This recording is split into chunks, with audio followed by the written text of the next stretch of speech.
সবাই দেখুন কুমিল্লার অবস্থা আজকে কি। আজকে সারাটা দিন বৃষ্টি হয়ে কুমিল্লায় বন্যার মতো হয়ে গেছে। সারা রাস্তায় পানি। দেখুন এখনো ঠান্ডা আবহাওয়া, যে কোনো সময় বৃষ্টি আসতে পারে। এখন প্রচুর পরিমাণে পানি জমে গেছে।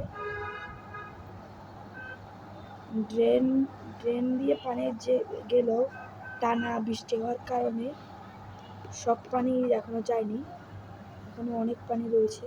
দেখুন একটু পর পর থেমে থেমে বৃষ্টি হচ্ছে, কিন্তু বৃষ্টিটা অনেক সময় আধা ঘন্টার পরেও বৃষ্টি থামে না। এই হলো কুমিল্লার অবস্থা।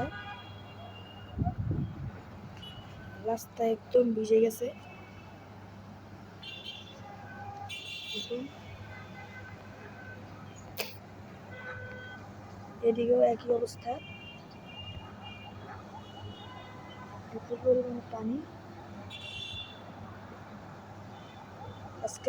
আজকে না কয়েকদিন ধরে পুরো বাংলাদেশে প্রচুর পরিমাণে বৃষ্টি হচ্ছে, বিশেষ করে চট্টগ্রাম বিভাগে।